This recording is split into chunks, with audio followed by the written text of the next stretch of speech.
பொங்கலூர் மணிகண்டன், இப்போ நீங்க எப்படி மேற்கு மண்டலம் சார்ந்து அங்க இருக்கிற அரசியல் விஷயங்கள்லாம் உங்களுக்கு தெரியும். முதல்ல இந்த செய்திகள்லாம் எப்படி புரிஞ்சுக்கிறது? இப்போ அன்வர் ராஜா போறார், மைத்ரேயன் போறார், அவங்க எல்லாம் திரும்ப திரும்ப அங்க இருக்கிற பல தலைவர்கள் அதிருப்தியில இருக்கிறாங்க அப்படிங்கிறாங்க. முதலமைச்சர் அதையே பேசுறார். நீங்க எப்படி பாக்குறீங்க பொங்கலூர் மணிகண்டன்? நீங்க கற்பனை வளங்களை மெருகூட்டி மக்கள் மத்தியில ஒரு விதையை தூவுவது என்பது எளிதாக நியாயவிட்டது. எல்லாமே அதை செய்யறாங்க. நீங்க அம்மா காலத்துல பாத்தீங்கன்னா முத்துசாமி போனாரு, திருநாவுக்கரசு போனாரு, கே சார் போனாரு, ரகுபதி, இப்படி ஒவ்வொருத்தரும் எல்லாருமே போனாங்க. இப்ப எப்படி பாத்துங்க இன்னைக்கு, அதாவது ஒரு பெரிய இயக்கத்துல இப்ப திரு மைத்ரேயன் அப்படிங்கிற ஒரு நபர் கட்சிக்குள்ள என்னவா இருந்தார், எப்படி வந்தார், அவர் அவருடைய செல்வாக்கு என்ன, இதெல்லாம் பார்த்தீங்கன்னாலே வியப்பா இருக்குங்க. ஏன்னா கட்சியில பதவியில் அனுபவித்தல் மட்டும்தான் வெளியே போறாங்க. அது எந்த பதவியும் இல்லாமல் பதவியை பற்றி எங்களுக்கு கவலையே இல்லை, அதிமுக மீண்டும் ஆட்சிக்கு வர வேண்டும் என்று கருதுகின்ற யாரும் இந்த கட்சியிலிருந்து வெளியே போனதே கிடையாது. இப்போ 3 முறை மாநிலங்களவை உறுப்பினர் அப்படிங்கிற பதவியை திரு மைத்ரேயன் பெற்றார். எந்த தகுதியில் பெற்றார் பாருங்க. அப்போ ஒரு 18 ஆண்டு காலம் பதவியை வகித்தவருக்கு இப்போ சந்தோஷமா என்னை வச்சுக்கல வெளியே போறோம்னு சொன்னா, அப்படி சந்தோஷமா எப்படி வச்சுக்குவீங்க? எதிர்கட்சியாக இருக்கிற போது ஆளுங்கட்சி எடுத்து போராடுவது, அந்த அவருடைய மக்கள் வர செயலை அம்பலப்படுத்த நோக்கமா இருக்க முடியும். வேற என்ன சந்தோஷப்படுத்த முடியும்? அப்போ இந்த சந்தோஷமே இல்லாமல் இந்த கட்சியே வாழ்க்கை என்று அர்ப்பணித்துக் கொண்டிருக்கிற அடிமட்ட தொண்டர்கள் இன்னும் நகர ஒன்றிய மாநில பொறுப்பிருப்ப கூட எந்த பதவிக்கு வராவிட்டாலும் இந்த கட்சியை விட்டு கொடுக்காமல் வாழ்கிறார்கள். அவர் எப்படி சொல்வீங்க?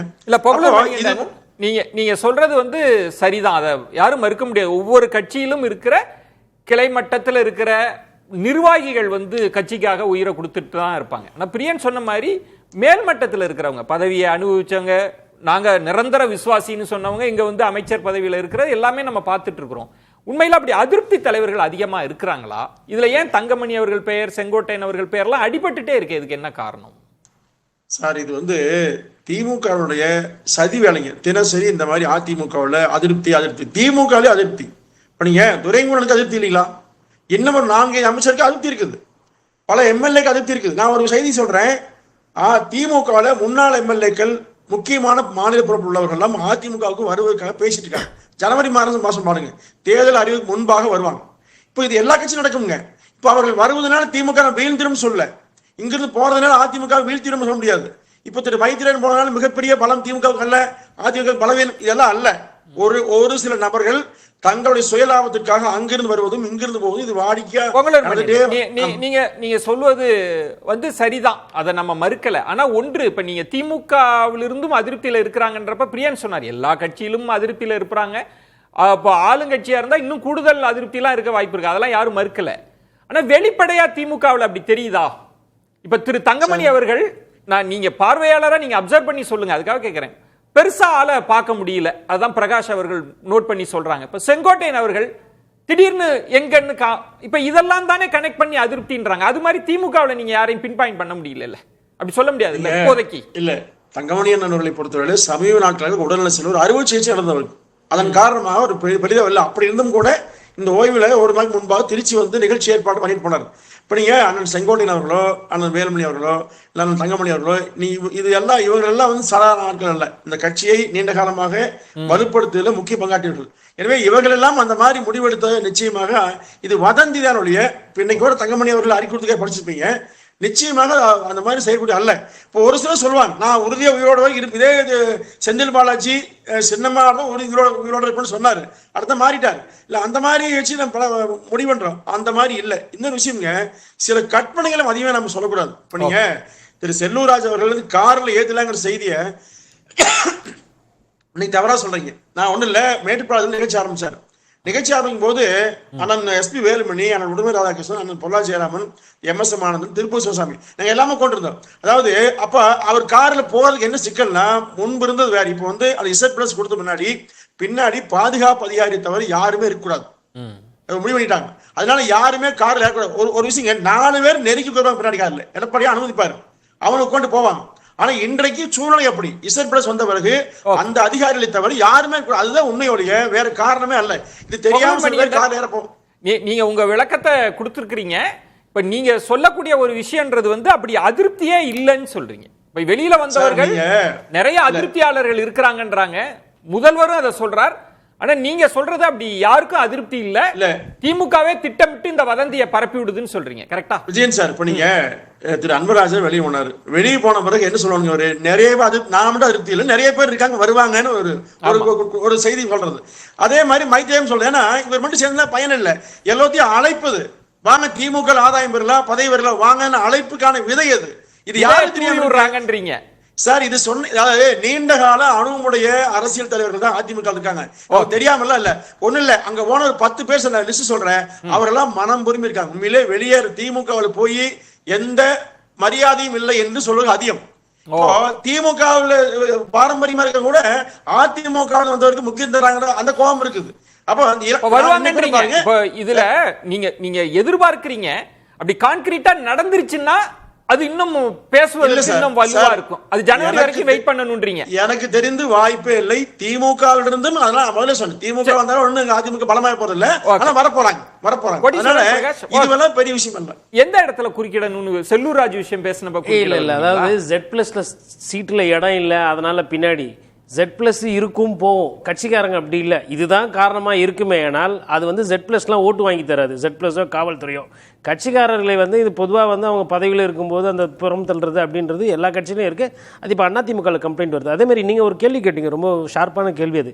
ஏன் வந்து தொடர்ந்து இந்த மாதிரி அதிமுகவில் செய்தி வருது, செங்கோட்டையன் அதிருப்தி, தங்கமணி அதிருப்தி, வேலுமணி அதிருப்தி, ஜெயக்குமார், ஏன் இதற்கு வந்து அது என்ன காரணம்னா, எல்லாம் என்ன நினைக்கிறாங்கன்னா, சமகாலத்தில் இவர் நம்மள மாதிரி ஒரு அமைச்சராக இருந்தவர், இவர் இன்னைக்கு முதலமைச்சர் ஆகிட்டு, இவர் வந்து இன்னைக்கு பொதுச் செயலாளர் ஆகிட்டாரு அப்படின்றதுனால அந்த பயம் கம்மியாக இருக்கு. அதே அங்க திமுக அந்த பயம் ஜாஸ்தியா இருக்கு. இப்ப நீங்க முதல்வர்கிட்ட போயிட்டு துரைமுருகன் வந்து ஆமாங்க எனக்கு கொடுத்த அமைச்சரவை ரொம்ப சின்னதா இருக்கு, சந்தோஷம் இல்ல, செந்தில் பாலாஜிக்கு நீங்க அதிக முக்கியத்துவம் கொடுக்குறீங்கன்னா இருக்கிறதும் போயிடும். இதனாலதான் வந்து அந்த செய்தி வந்து இங்க வருது, அங்க வர்றது இல்ல. அதாவது அந்த வாகனத்தில் ஏற்ற விட மாட்டேன் என்பதற்காக கட்சியை ஒதுக்குறது அல்ல, சில பாதுகாப்பு காரணங்கள் பொதுவா அவங்க ஒத்துழைக்கிறாங்க. நீங்க வந்து செல்வராஜ் வேண்டாம், ஆனா செங்கோட்டையன் வேண்டாம், வேலுமணி வேண்டாம்னு சொன்னது அல்ல. உண்மையில் இது போன்ற, அதாவது எடப்பாடியார் மாதிரி எல்லோரையும் ஏற்றுக்கொண்டு எல்லோரையும் ஒரே மாதிரி பழகுது எனக்கு தெரிஞ்சு யாருமே இல்லை அதிமுக பொறுத்தவரையில. அம்மா காலத்துல யாரும் போக முடியும்? நம்ம யூகத்தை கூட தவிர்த்தரலாம். ஏன்னா நீங்க அதுக்கு ஒரு கருத்து கூட சொன்னீங்க, திமுக கூட சொல்றாங்கன்னு. செங்கோட்டையின் விவகாரம் எடுத்துக்கலாம்ல, அவர் பல இடங்கள்ல பேசிட்டு இருந்தார், ஆனா இபிஎஸ் அவர்கள் அதை அட்ரஸ் பண்ணவே இல்லை. நீங்க அவர்கிட்ட போய் கேளுங்க அப்படின்னு, அது வெளிப்படையா தெரியலையா திரு செங்கோட்டையனுக்கு அதிருப்தி இருக்குன்னு? அதையும் மறுக்கிறீங்களா சார்? நீங்க செங்கோட்டையனை பொறுத்தவரையில கட்சியோட உண்மையான விசுவாசி. இன்னொரு செய்தி சொல்றேன், எனக்கு நான் வந்து சின்ன வயசுல இருந்து அவங்க நெருக்கமாக பழக்கம். எனக்கு எடப்பாடியில அடுத்த பழக்கம். உண்மையில் மிக நான் சின்ன வயசுல இருந்து மிக நெருக்கமான பழக்கம், வீட்டுக்குள்ளேயே கொண்டா சாப்பிடலாம் பழக்கம். இப்போ அவர் அம்மாவோட எனக்கு கூட்டிட்டு போய் அறிமுகப்படுத்தினது அவர் தான். அந்த அளவு அவரை பற்றி முழுமையான அறிந்தவர் நான். இந்த விஷயம் எல்லாம் வந்தவர் அவர் கூடயே பயணிச்சு. நீங்க சரி, ஆனா இப்ப பிரியன் சார் சொன்ன ஒரு இடத்த நான் கேட்கிறேன்.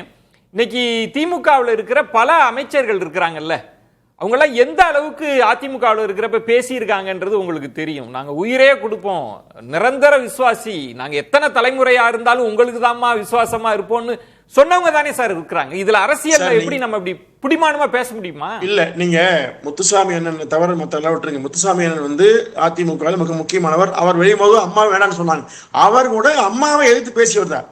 நீங்க அம்மாவுடைய பயணித்தவர்கள் யாரும் வெளியில் போகல, அம்மாவுக்காக வந்தவர்கள். இப்போ நீங்க செங்கோட்டையனை பொறுத்தவரையில எம்ஜிஆர் இருக்கிற போது அம்மா அணியில உறுதியா இருந்தவர். அவரை பொறுத்தவரையில் நான் சொல்றேன், அதிமுகவை தவிர சிந்தனையர் வராது. கருத்து ஒரே ஒரு கேள்வி நீங்க யோசிச்சு பாருங்களேன். திரு அன்வர் ராஜா அவர்கள் இந்த இடத்துல அவர் வெடிச்சு வராங்க. அவருக்கு பெரிய சிக்கல்லாம் வந்து இப்ப சிஏஏ வந்தப்பெல்லாம் அவரால் எதிர்கொள்ளவே முடியலன்னு நேர்காணல் எல்லாம் சொன்னார். ஆனா அவர் கட்சிக்குள்ளதான் இருந்தார். உங்களுக்கே தெரியும், எம்ஜிஆர் காலத்திலிருந்து பயணித்தவர் தான். அவர் வெளியில வரலையா? அந்த அதிருப்தி வெடிக்கலையா? அப்படிதான் கனெக்ட் பண்ணி கேட்கறாங்க. அப்படி வெடிச்சு வருவதற்கான சூழல் இருக்கு, திமுக அதை பயன்படுத்த பாக்குதுன்னு சொல்றாங்க. சார், நீங்க திமுக கூட 99ல பிஜேபியோட சேர்க்கிற போது திரு கருணாநிதி அவர்கள் அதை நியாயப்படுத்தி சமாதானப்படுத்தி பேசினாரா இல்லையா? அதாவது ஒரு கூட்டணி என்று அமைக்கிற போது எல்லா சமரசமும் செய்யணுங்க. ஏன்னா அடுத்த இலக்கு நான் பொங்கலூர் மணி என்ற நான் அதுக்குள்ளே வரல. நான் ஏன்னா அதுக்கான நியாயங்கள் இபிஎஸ் அவங்களுக்கே இருக்கலாம், நான் அதுக்குள்ளே வரல. அது நீங்க சொல்றேன், அதான் நான் பேசுறேன். அந்த அன்வராஜ் அவர்கள் வந்து நிச்சயமாக தான் ஒரு சிறுபான்மை சமுதாயத்தை சேர்ந்தவன். எனவே அந்த இந்துத்துவ அந்த கொள்கையில வேற காரணம் இல்ல. எனக்கு சுருக்கமா சொல்லுங்களேன். இப்ப பொங்கலூர் மணியண்டன் என்ன சொல்றாங்கன்னா, இது எல்லாமே கட்டுக்கதைகள் தான். தங்கமணி அவர்கள் பெயரே அவருக்கு உடல் நலம் பாதிக்கப்பட்டு வெளியில வராம கூட இருக்கலாம், ரெஸ்ட் எடுத்துட்டு இருக்கலாம். இப்படி அதிருப்தியே இல்ல அப்படின்றது இவங்க நிச்சயமா இதெல்லாம் வெளியில வரும். இது திமுகவே திட்டமிட்டு செய்யறது அப்படின்றது. சார், செங்கோட்டையனுக்கும் முத்துசாமிக்கும் நடந்த சண்டை வந்து பெரிய சண்டை சார். முத்துசாமி வெளியே போறதுக்கு செங்கோட்டையனுக்கு ரோல் இல்லைன்னு சொல்லுங்க. முத்துசாமி கடுமையா செங்கோட்டையனை எதிர்த்தார். பல மணி நேரம் ஜெயலலிதாவோட ஆர்குமெண்டே பண்ணியிருக்காரு. யார்? முத்துசாமி வெளியே போறதுக்கு முன்னாடி பலர் போய் அவர்கிட்ட பேசியிருக்காங்க. என் நண்பர்கள் பல பேர் போய் உட்காந்து முத்துசாமிகிட்ட போய் பேசியிருக்காங்க. ஜெயலலிதாவே அவங்க இயல்புக்கு மாறா உங்களோட பேசணும் வாங்க அப்படின்னு அழைப்பு விடுக்கிறாங்க, பகிரங்கமா அறிக்கை விடுத்தாங்க. ஆனா இல்ல நான் முடிவு எடுத்துட்டேன் அப்படின்னு அவர் சொல்லிட்டு முடிவு எடுத்துட்டேன்னு போறாரு. அப்போ உங்களுக்கு அங்க கிரைசிஸ் இல்லாமலா முத்துசாமி மாதிரி ஒரு பெரிய ஸ்டால்வாட்டு ஒரு திமுகவுக்கு போவார்.